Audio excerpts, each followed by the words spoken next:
Halo teman-teman. Di sini kita akan melanjutkan ke modul yang 7 mengenai version control system. Kita di sini akan menggunakan Git dan juga GitHub untuk modul ini. Nah, sebenarnya ini modul dalam timeline yang sebenarnya itu harusnya setelah UTS ya, karena UTS-nya dimundurin ke week yang ke-9.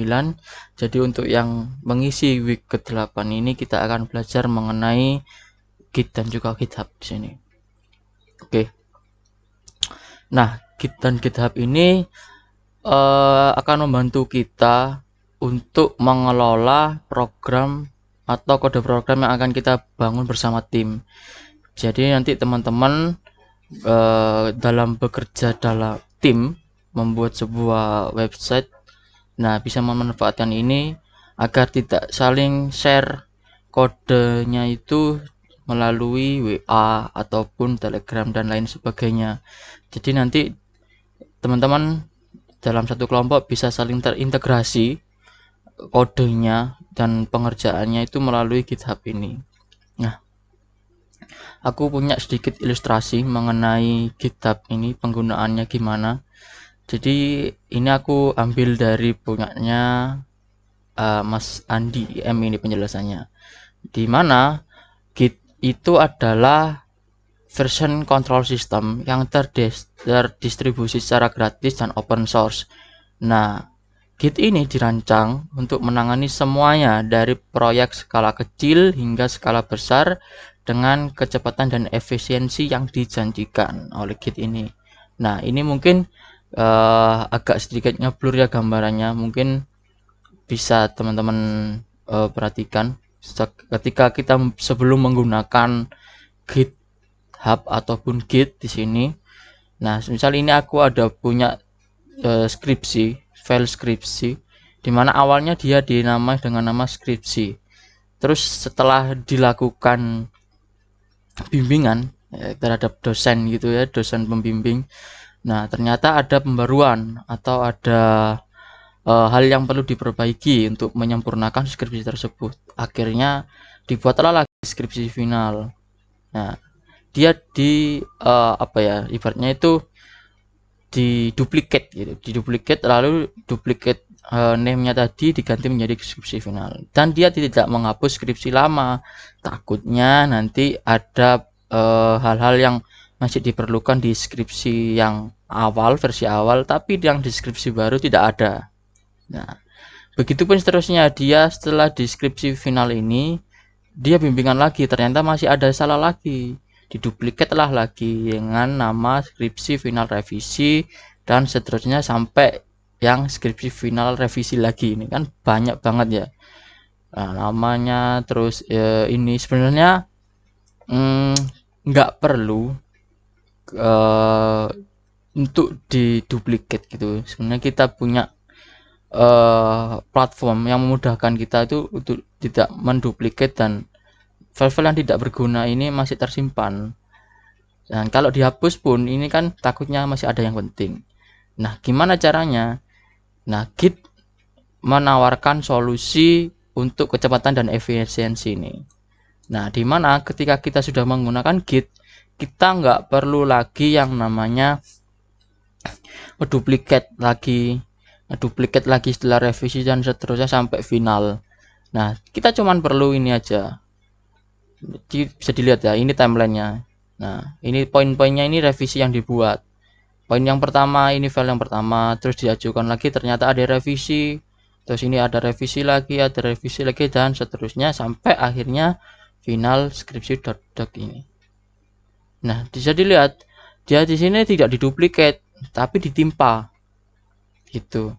Terus kalau misalnya di timeline yang terakhir ini, di revisi yang ke-6, ternyata masih ada yang diperlukan nih, dan itu adanya di file yang pertama di awal. Ya tinggal dibalikin aja ke sini ternyata gitu. Ternyata kalau yang memang benar yang benar itu yang di versi awal, kita tinggal ngebalikan lagi aja. Kita ibaratnya itu kalau bahasa database namanya itu rollback, tinggal di rollback gitu. Ya, tinggal di rollback ke version yang awal. Jadi kita nggak perlu menyimpan 6 versi skripsi ini dalam file-file tersendiri gitu. Jadi filenya cuma satu, tapi kalau seumpama masih membutuhkan file yang lama, kita bisa mengaksesnya pakai rollback itu tadi. Seperti itu. Itu kalau kita menggunakan Git. Jadi terbayang ya kemudahan dan juga kecepatan untuk pengaksesan modul yang file-file lama itu gimana gitu. Jadi kan lebih enak yang ini gitu. Nah, ini nanti bisa dibaca-baca di sini juga. Nanti aku bakal share juga di deskripsi link yang ada di video aku nanti. Oke, itu tadi perkenalan singkat ya, sangat singkat, ringkas, padat dan jelas. Nah, untuk penjelasan lebih detailnya nanti bisa melalui penjelasan dari Pak Hasanil sendiri nanti ya, itu yang lebih lengkap dan lebih mendalam gitu penjelasannya.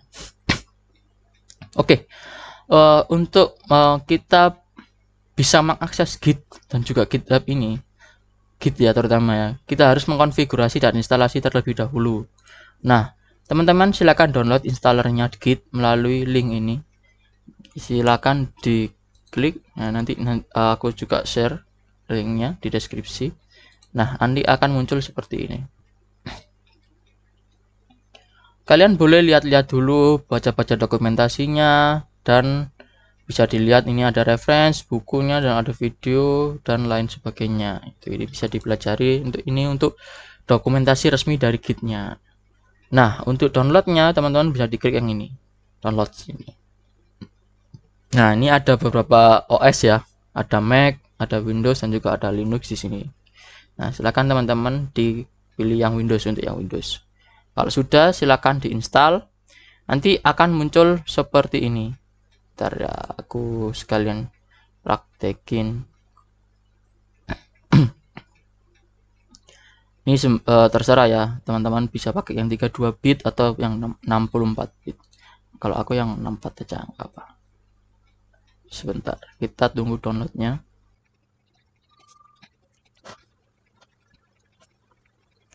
Nah, oke, udah selesai. Kita buka installernya. Bentar ya, loading. Nah, nanti kalau ini kayaknya nggak akan kelihatan ya. Bisa di yes aja, nanti ada, nah, nanti tampilnya seperti ini. Nah, sama ya kayak yang ini. Ini tinggal di next aja. Tinggal di next. Terus ini pun kayaknya oke, aman semua. Ini tinggal di next aja terus. Nah, ini juga di next terus saja. Nah, sampai ketemu install. Nah, nanti tinggal di next saja, karena ini kan aku udah install, jadi ini aku bisa skip. Nah, aku cancel aja setupnya. Kalau sudah, nanti akan muncul seperti ini, complete the Git setup wizard. Nah, kalau sudah bisa diklik finish. Nah, untuk bisa mengecek apakah Git kita itu sudah berhasil terinstall atau belum, teman-teman silakan buka cmd-nya. Di sini aku pakai Windows R plus R, terus ketikkan cmd terus enter. Nah, di sini teman-teman bisa ketikkan git spasi minus version, di enter. Nah, nanti akan keluar seperti ini kalau sudah terinstall Gitnya di komputer teman-teman. Gitu. Ini aku minimize. Lanjut. Nah, selanjutnya kita akan melakukan konfigurasi untuk username dan juga email teman-teman. Nah, ini dapatnya dari mana? Ini dapatnya dari akun teman-teman, akun GitHub teman-teman. Nah, sebelumnya teman-teman kan sudah pernah membuat repo ya di GitHub untuk mengupload praktikumnya di GitHub. Nah, teman-teman pasti sudah punya akun GitHub di sini.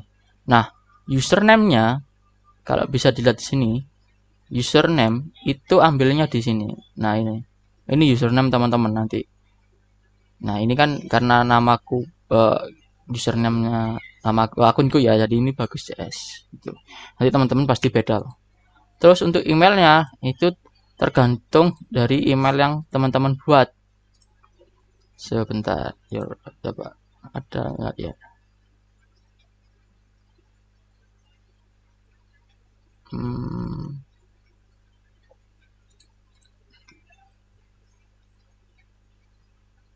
Ya, nggak terlihat di sini. Jadi nanti teman-teman bisa masukkan email yang teman-teman daftarin untuk GitHub, akun GitHub ini apa. Tuh. Bisa diketikkan ini. Nanti silakan ini diisi dengan username dan juga ini nama emailnya. Emailnya apa? Jadi kalau nanti username ini perlu ada titik 2 di sini, string di sini. Kalau yang email nggak perlu, tinggal langsung masukkan emailnya aja. Kalau sudah teman-teman silakan enter gitu. Nah, kalau sudah di enter, nanti teman-teman bisa cek apakah konfigurasinya itu berhasil atau enggak dengan perintah ini. Ini kita copy, kita masukin di sini di CMD tadi, kita paste, lalu kita coba enter lihat. Nah, nanti kalau sudah ada ini user email bagus ini, terus juga name-nya, email dan username-nya itu sudah terdaftar, berarti konfigurasi yang dilakukan teman-teman ini sudah benar, sudah sesuai, sudah masuk gitu. Nah, oke, selanjutnya kita akan membuat repository. Nah, ini sudah biasa ya teman-teman, sebelumnya sudah pernah buat juga. Jadi kita login ke GitHub dulu. Kalau di halaman landing page-nya setelah login, nah di sini ada tombol new di sini.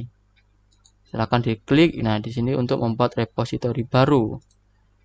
Nah, untuk mendemonstrasikan kita akan upload sebuah file codingan Bootstrap clone kita yang awal-awal kemarin gitu.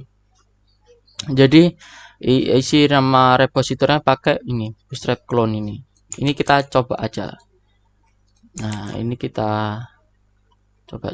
Nah, kalau ini ada Bootstrap clone is available, berarti nama repo yang teman-teman ketikkan di sini itu belum dipakai di repo di akun teman-teman. Di repo manapun di akun teman-teman belum dipakai seperti itu. Terusnya silakan di create repository. Nah, di sini. Ini jangan diubah ya visibility-nya, tetap di public aja nggak apa-apa. Oke, nanti akan muncul tampilan yang seperti ini. Kalau sebelumnya teman-teman menguploadnya pakai manual ya, uploading an existing file ini. Nah, sekarang kita akan mencoba menguploadnya pakai command git. Nah, oke. Yang pertama kita akan buat project di lokal komputer kita dengan nama Bootstrap clone ini. Nah, jadi di sini aku masuk ke ini background.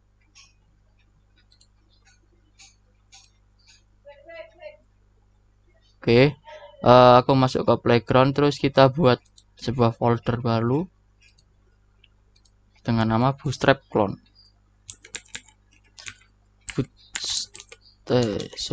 Bootstrap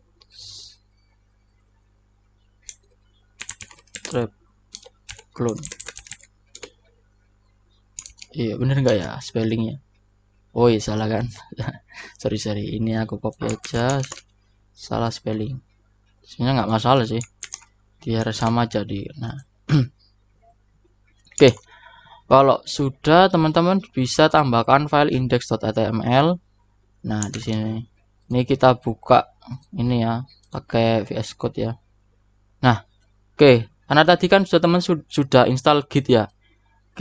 Gitnya sudah terinstall di laptop teman-teman. Nah, untuk membuka dengan cepat, nah kemarin kan teman-teman pakai yang ini, terus di CMD ini. Nah, baru untuk membukanya teman-teman baru cd nama proyeknya terlebih dahulu, baru buka code spasi titik. Nah, sedangkan kalau teman-teman sudah install Git, di sini enak. Teman-teman silakan diklik ini, diklik foldernya, terus diklik kanan Git Bezier, tinggal diklik Git Bezier, lalu masukkan kode spasi titik. Nah, oke. Nanti akan kebuka folder projectnya seperti ini. Oke, selanjutnya next kita akan membuat, ini masih. Oke, kita membuat sebuah index.html. Kita copy semua ini. Kita copy, masukkan. Ini welcome-nya bisa di close.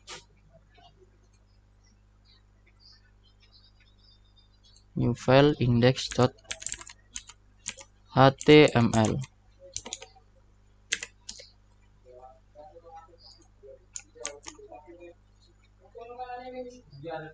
Nah, kalau sudah bisa dipaste lalu di save. Tunggu sebentar. Nah, oke.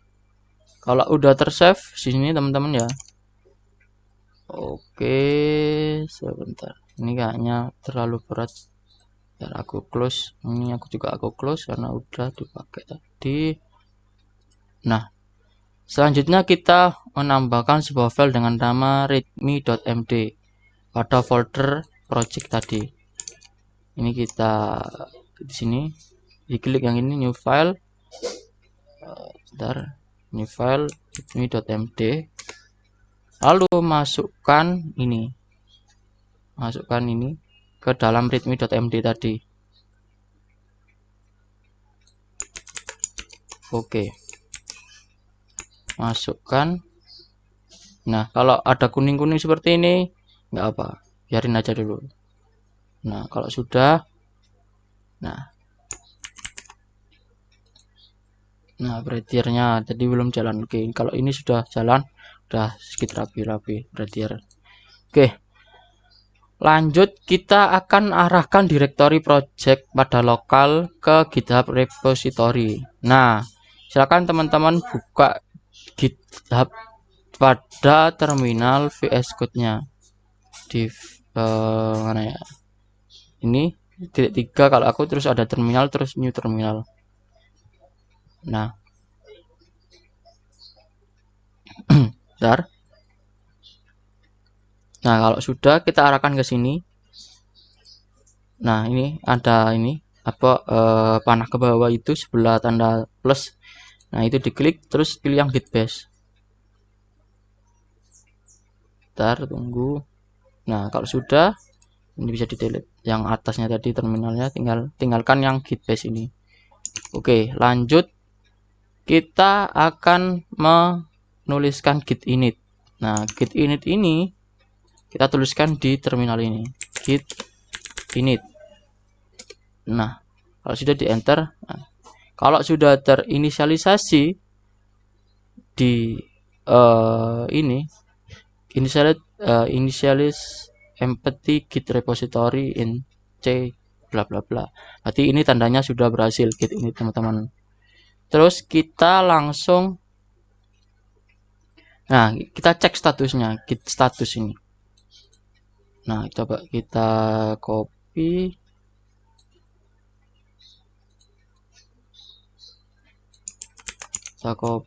terus kita masukkan di sini git status. Kayaknya agak ini ya.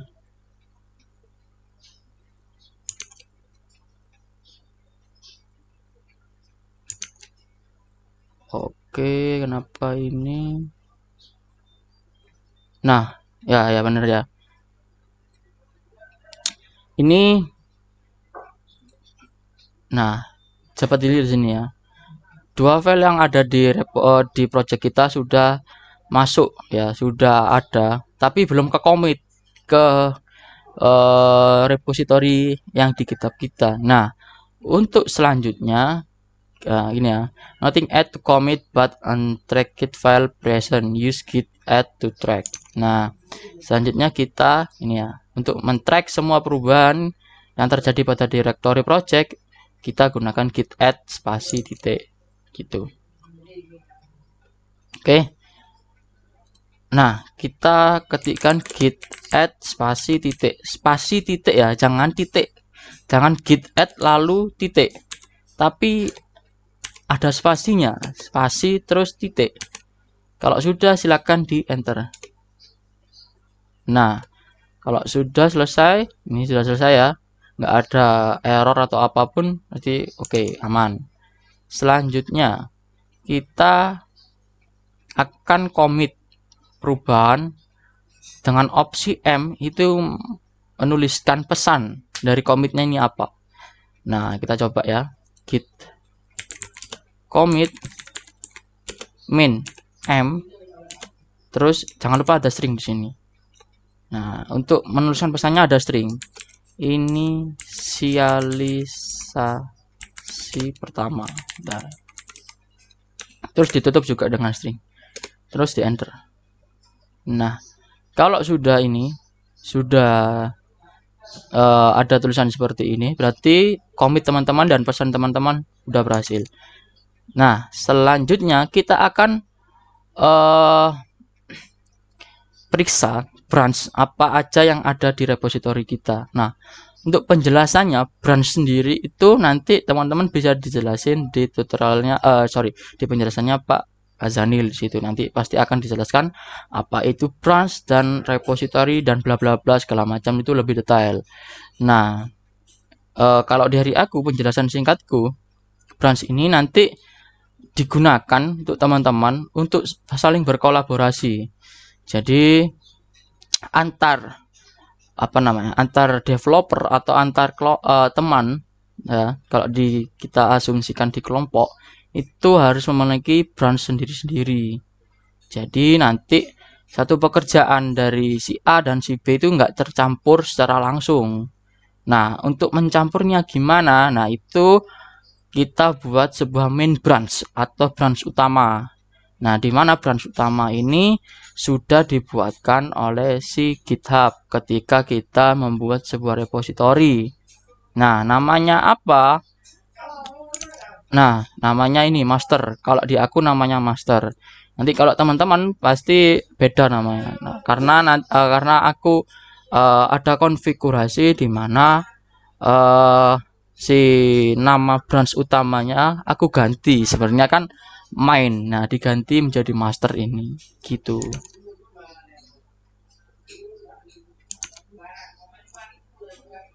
Oke. Selanjutnya kita ke ini. Nah, git branch tadi ya, sorry aku belum cek ternyata. Git branch. Oh, bentar belum. Nah, git branch. Nah, kita lihat di repositoriku tadi yang aku buat. Nah, cuman ada branch master di situ. Nah, ini branch utama yang dibuatkan dari GitHub ketika kita meng-create pertama kali repository. Nah, ini yang nanti menjadi tempat kolaborasi antar teman satu kelompok tadi. Jadi nggak perlu melihat ke branch si A, branch si B, dan si C, dan seterusnya. Teman-teman tinggal lihat branch utama. Dimana di branch utama itu pasti sudah benar dan sudah pasti jalan, nggak ada error. Jadi aku saranin nanti kalau mau nge-merge, nah ini ada bahasa Arab baru lagi ya, merge atau menyatukan antar branch yang dari teman-teman ini, yang dari developer ini, usahakan untuk dicek terlebih dahulu sebelum di-push ke main branch-nya atau branch utama. Jadi sangat-sangat dipastikan di main branch ini atau di branch master ini jangan ada error ataupun bug. Nah, gunanya apa? Biar teman-teman nanti nggak kesusahan mencari errornya di mana gitu. Jangan kalau nanti ternyata masih ada error, teman-teman nanti akan kalau dalam kelompok itu pasti salah-salahan gitu nantinya. Takutnya seperti itu. Jadi nanti ada tugas dari salah satu teman-teman atau ketua kelompok ya, itu silakan untuk mengecek dari branch-branch teman-teman ini kalau disatukan atau dipadukan ada yang error atau enggak sebelum nantinya di-push di main branch-nya seperti itu. Oke, lanjut kita akan melakukan remote ya, akan meremote ke repository kita ini. dengan cara ini git remote add origin bla bla bla. Nah, di sini teman-teman bisa diketikkan yang ini dulu aja. Git remote add origin. Nah, linknya ini nanti teman-teman pasti beda-beda. Nah, di sini kan ada link dari Pak Purnama ya, ini branch-nya ya. Di akun Purnama Anaking di repository bootstrap clone.git. Nah, ini nanti bisa disesuaikan dengan link repo teman-teman atau link repo dari kelompoknya. Nah, kalau aku, nah caranya ambil dari link reponya itu gimana? Nah, ini ada link repo di sini. Ini bisa di copy di sini. Jadi copy, terus pastekan di sini. Spasi, terus paste. Kalau sudah, di enter. Nah, kalau nggak ada error, tandanya sudah aman. Gitu. Kita balik. Nah, kita akan men-setting personal access token atau PAT pada GitHub. Nah, personal access token ini apa sih fungsinya? Nah, nanti akan dijelaskan lebih detail sama Pak Azanil. Tapi, nah, salah satu pentingnya menggunakan token akses itu tadi di sini. Jadi teman-teman nggak apa ya namanya? Meskipun kita buat visibility projectnya itu kita ke publik, tapi nantinya kalau teman-teman ada orang misalnya gitu ya mau mengclone project teman-teman itu nggak bisa, harus punya personal access token atau ini ya yang di repo project tersebut. Jadi nggak bisa sembarangan akses, nggak bisa sembarangan nggak bisa sembarangan ngeklon gitu. Jadi itu melindungi project teman-teman dari adanya apa ya pengakuan dari orang lain seperti itu. Jadi benar-benar itu meskipun itu publik tapi itu punya teman-teman dan teman-teman bisa men-track siapa aja yang boleh untuk mengklon seperti itu. Untuk menemukan developer setting itu di profile ini, terus ya benar di sini di setting ini. Nah terus bisa di scroll ke bawah. Nah ini ada developer setting. Nah di sini ada personal access token. Nah kita pilih yang token klasik yang ini. Oke, terus oke udah generate. Nah personal token. Nah ini kita masukkan passwordnya, password dari akun teman-teman.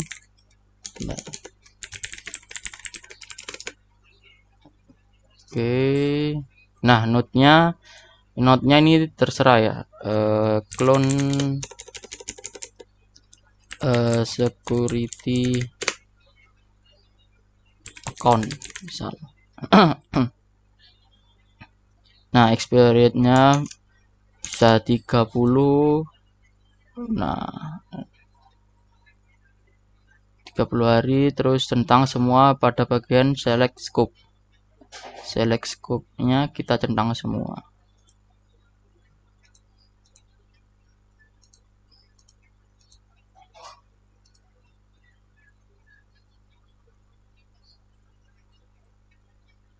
Kalau sudah nanti tinggal mana tadi modulnya, sorry.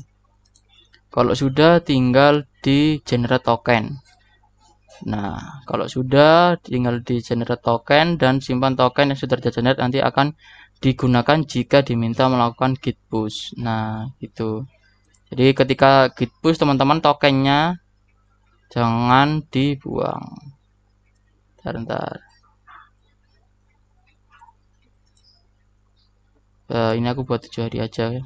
Enggak lama-lama tapi diri itunya di apa namanya? Modulnya 30 hari terserah. Ini dicentang semua. Kalau sudah ditentang semua ya kan, ditentang semua ya tadi ya. Oke, centang semua bagian select scope, terus di generate code token. Nah token ini Ini sifatnya rahasia teman-teman, jadi nanti ini akan saya blur ya. Nah, ini nanti akan di blur. Ini tokennya harus disimpan dan hanya boleh diketahui oleh kelompok teman-teman sendiri kalau mengerjakan apa namanya, sebuah project gitu. Oke, ini oke, kalau sudah seperti ini berarti aman ya. Nah,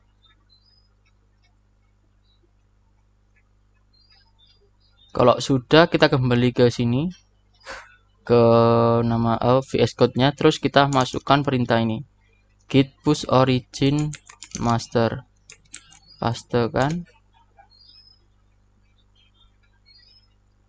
Nah, aman ya. Kalau sudah seperti ini, tadi harusnya di sini sudah ada ya. Nah, kita cari brushnya tadi di mana.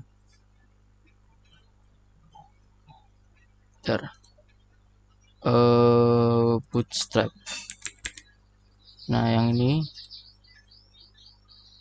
Nah, di sini udah ke commit ya, udah ke push atau udah ke upload. Dan ini juga message commitnya juga sudah masuk gitu. Oke.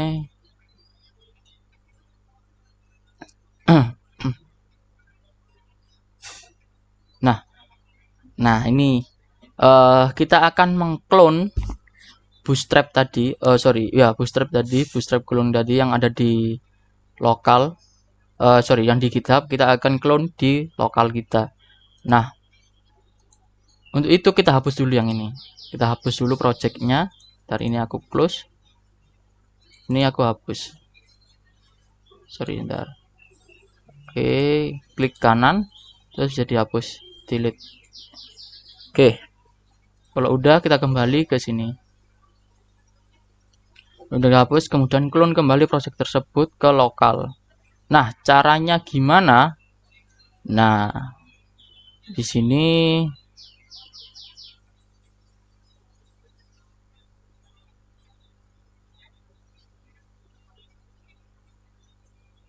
ini maksudnya kalau yang di poin ini tuh maksudnya apa yang akan kita clone ya dari sebuah repository GitHub itu yang ada di repo master ini aja. Di branch master ini aja. Jadi kalau teman-teman mau yang akan ngeklon sebuah project gitu ya. Nah, di projectnya orang lain atau gimana, nanti kan ini biasanya banyak branchnya. Tapi kalau kita mau ngeklon, yang keklon ke lokal kita itu cuma yang master ini, yang lain-lainnya nggak keklon seperti itu. Nah, oke, untuk ngeklonnya kita tinggal pakai ini git clone, terus ini link repositorinya. Nah, link repositorinya bisa dapat di sini, ada yang code ini, terus ini disalin. Nah, kalau sudah kita masuk ke sini. Nah, kita manfaatin lagi git base-nya. Kita klik kanan, git base here. Kita masukin git clone, terus pastein. Kalau aku nggak bisa ya di literal v, nggak bisa. Mungkin kalau teman-teman bisa, nggak, berarti ada settinganku ada yang kurang berarti. Atau aku pakai versi yang lama ini gitnya. Nah, ini aku pakai klik kanan, bisa dipaste di sini. Nah, ini link repository tadi, aku enter. Nah, kalau sudah, berarti ini sudah ke cloning. Coba lihat. Nah, di sini ya, udah sesuai, udah ada. Lanjut. Nah, kita akan membuat sebuah percabangan atau membuat sebuah branch baru untuk mendevelop kode program kita. Nah, di sini aku buka VS Code-nya. Aku buka pakai ini ya, git base lagi. Ini sama kayak tadi caranya, code spasi titik. Code spasi titik. Nah, sebentar.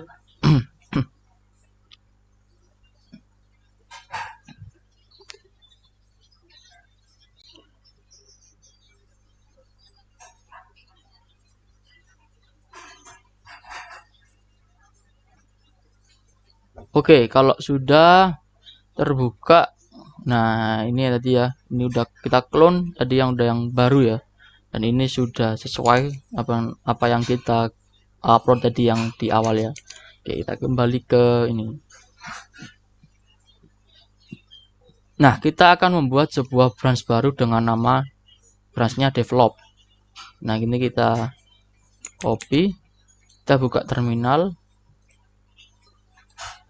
new terminal, kita pakai yang git base ini kita hapus. Ntar kita tunggu masih loading. Nah, pastekan git branch develop, enter. Kalau sudah, kita ketikkan lagi git branch. Nah, ini fungsinya untuk melihat ada branch apa aja yang ada di repository di project itu tadi yang udah kita kelola. Nah, sekarang jadi dua branchnya, ada branch master. Nah, ini ada tanda apa ya, bintang di sini dan juga hijau, dia menandakan bahwa ini adalah branch defaultnya, branch utama.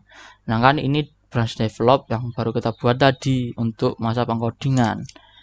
Nah, lalu kita akan ngetikkan git checkout develop.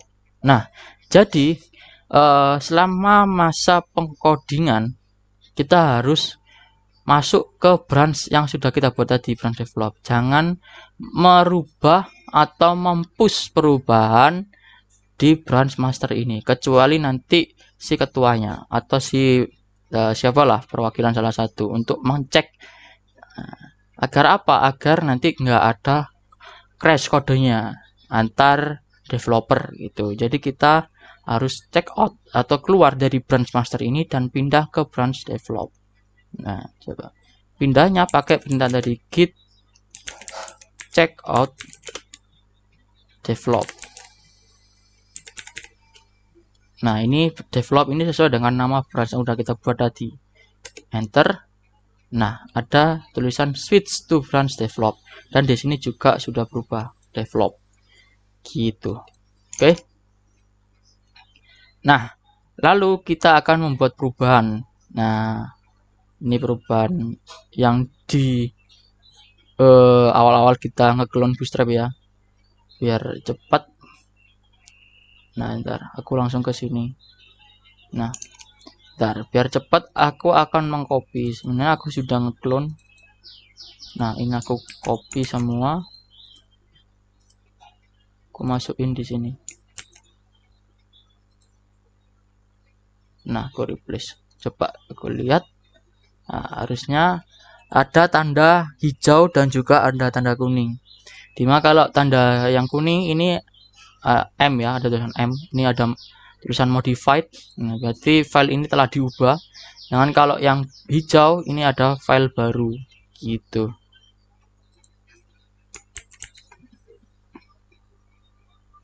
Oke. Kalau sudah, kita lihat lagi di sini. Nah, kita akan men-track perubahannya pakai git status tadi. Nah, di sini kita buka tadi terminalnya git status. Kita ketikkan git status. Sorry. Nah,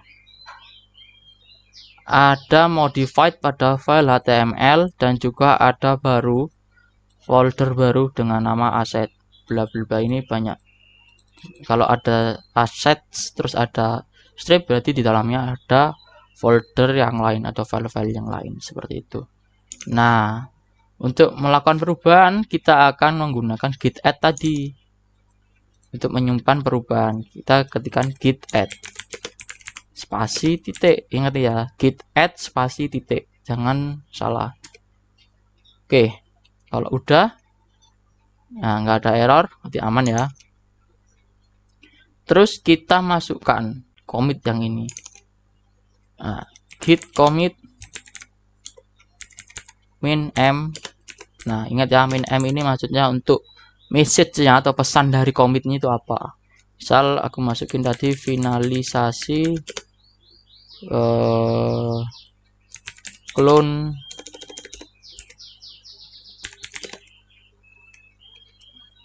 website bootstrap. Nah, jangan lupa ada titik petik ya di sini, petik 2, dan di depan awal message dan juga di akhir message-nya. Kalau sudah, kita enter. Nah, kalau ada tulisan seperti ini berarti teman-teman sudah berhasil untuk melakukan commit. Dan di sini pun sudah hilang warnanya, kuning dan juga hijau, jadi sudah hilang. Oke, meskipun ini message-nya berbeda ya, nggak apa. Ini message-nya berbeda, tapi selama depan perintahnya ini benar, akan tetap benar seperti itu. Nah, untuk memposting atau mengupload ke GitHub, server GitHub yang ini, repo sini, ini kan kalau aku refresh, perubahan yang ada di VS Code-ku belum ke upload di sini selama belum aku masukkan perintah git push. Jadi untuk menguploadnya kita harus ada satu langkah terakhir, yakni git push origin develop. Coba dilihat di sini ya, bener nggak? Nah, origin develop ini nama branch kita harus masukin sesuai yang ada di sini. Yang kita, karena tadi kita kan pindah ke branch develop, maka git push originnya nama branchnya ini develop. Itu kita enter. Nah, kalau sudah seperti ini berarti uploading kita sudah berhasil. Kita coba tes di sini. Nah, bentar. Tadi ada kuning ya, sebenarnya tadi sudah ada. Nah, develop had recent push 17 detik yang lalu. Nah, berarti kalau sudah seperti ini, nah branch kita juga sudah masuk di sini. Oke, aman. Lanjut. Nah, di tahap ini tadi kan kita akan kita kan tadi merubah file-filenya, dan terus menambah juga menambah branch baru. Nah, jadi di sini berbeda. Kalau coba dilihat, kita arahkan ke develop. Nah, kita coba lihat perbedaannya. Kalau di branch develop yang di sini, aku tadi klik yang ini, kita lihat filenya sudah ada asset, readme, md, dan juga html index. Sedangkan kalau yang di master itu cuma 2. Nah, ini tadi yang aku maksudkan. Selama masa developing, teman-teman harus berhati-hati dalam melakukan push atau mengupload codingan teman-teman di GitHub. Jangan sampai teman-teman mempush codingan selama masa developing itu di branch utama. Nah, ini ada branch default di sini. Jangan sampai, karena apa? Nanti imbasnya ketika teman-teman akan deployment. Nah, di situ bakal keluar error-errornya. Nggak mau kan teman-teman, harusnya sudah selesai, tiba-tiba ada revisi lagi karena ada error, ada human error atau something error ya. Itu karena teman-teman kurang teliti dalam mempush ke branch-nya. Jadi hati-hati di situ. Nah, dan juga hati-hati juga bagi yang nge-merge atau yang memadukan antara branch utama dan juga branch cabangan tadi. Nah, harus hati-hati. Karena apa? Takutnya nanti ada error. Jadi sebelum di-push ke branch utama, teman-teman harus cek dulu untuk yang bertugas mengcompare lah, ibaratnya seperti itu. Nah, untuk mengcompare dari branch yang cabang ke branch utama, teman-teman bisa klik yang ini. Nah, kita kembali ke sini dulu ya. Nah, ini ya kan. Kita klik yang ini dulu, compare and pull request. Kita klik. Nah, di sini teman-teman bisa dilihat ini perubahannya apa aja. Commits on April 16, 2024. Nah, ini ada satu commit, 17 file yang diubah, dan ada satu kontributor untuk yang merubahnya. Nah, di sini ada komitan message-nya finalisasi clone bootstrap. Dan juga di sini akan ditampilkan juga perubahannya apa aja. Semuanya. Nah, oke. Seperti ini.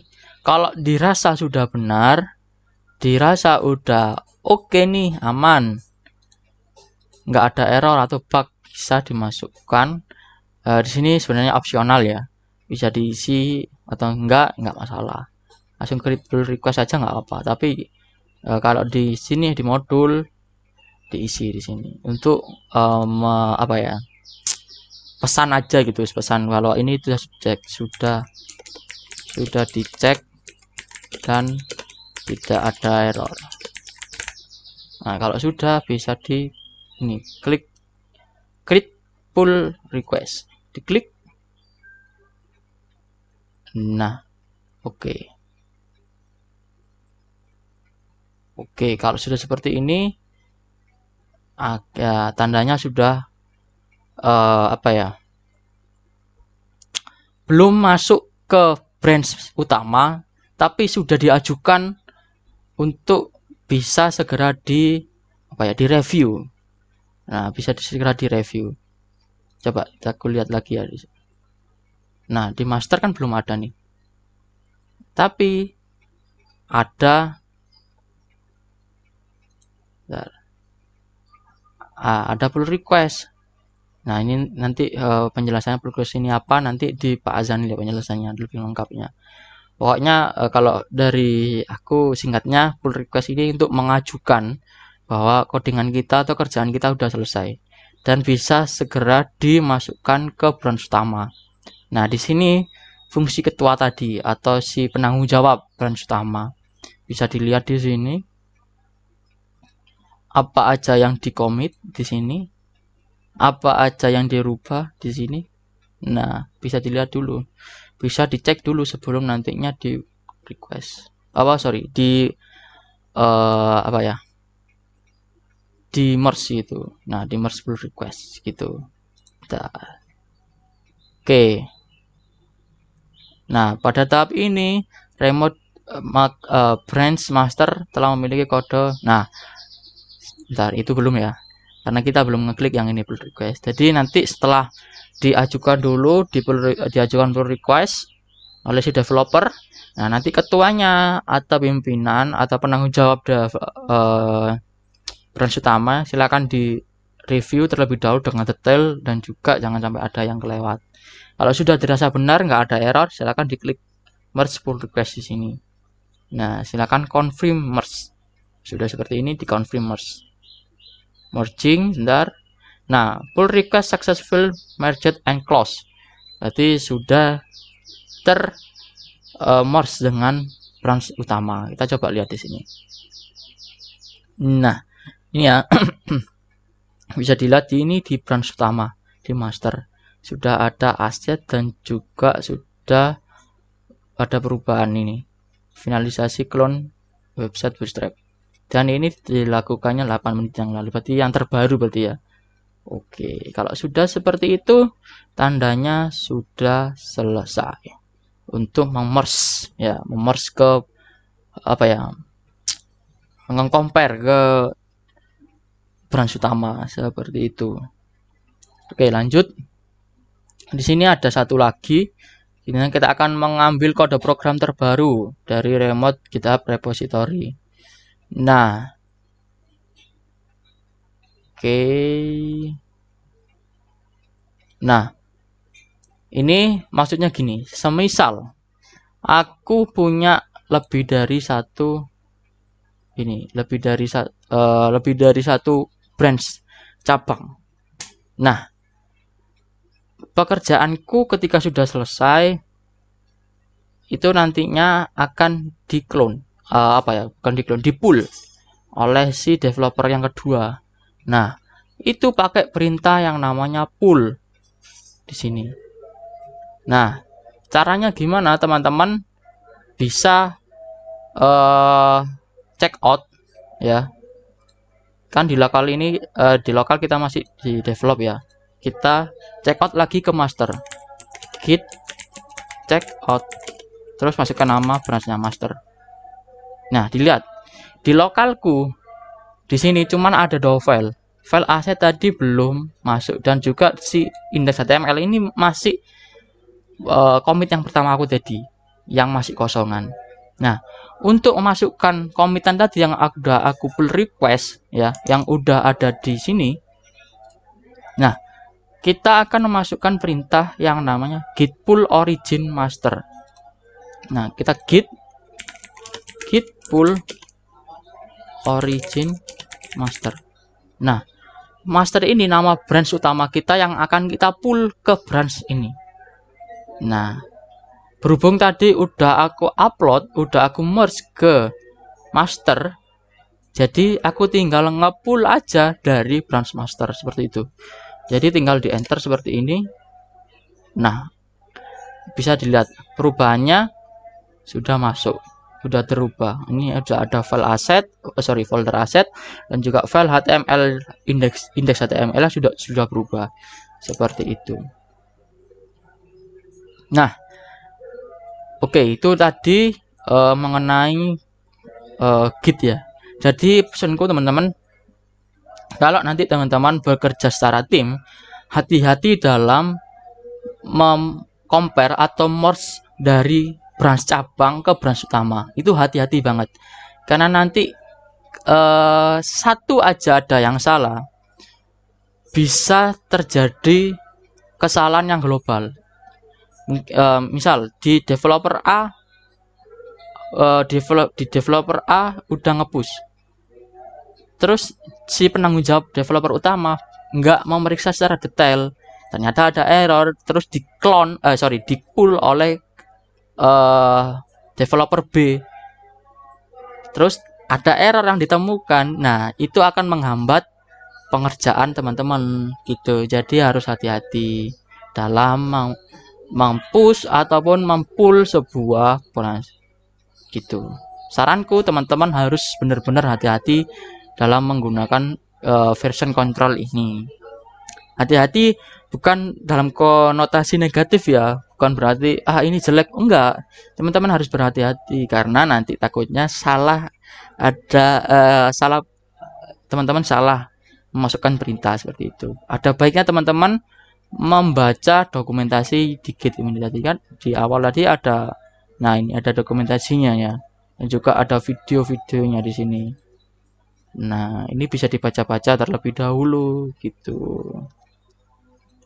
Nah, kalau sudah, berarti ini sudah selesai. Nah, ini latihannya. Nah, ini membuat kelompok ya 4 mahasiswa, dan ini bisa dibaca lagi. Nah, ini teman-teman bisa menerapkan branch dan juga menerapkan git pull, terus git git add, terus git remote dan segala macam, tapi yang versi berkelompok. Karena tadi kan kalau yang di contoh modul ini kan sendiri-sendiri ya, masih aman pastinya. Kalau nanti kelompok, nah nanti pasti bakal tahu gimana rasanya untuk mengcompare sebuah codingan dari teman-teman gitu, rekan teman-teman gitu. Oke, terus ini di bawah juga ada tugasnya seperti biasa, screenshot semua, dibuat laporan, URL GitHub repository masukkan di laporan, dan dikumpulkan dalam bentuk PDF di e-learning gitu. Mungkin itu aja yang bisa aku sampaikan. Kalau ada pertanyaan silakan ditanyakan di grup ataupun via WA ke aku ataupun ke Mas Bintang. Oke, itu aja. Terima kasih.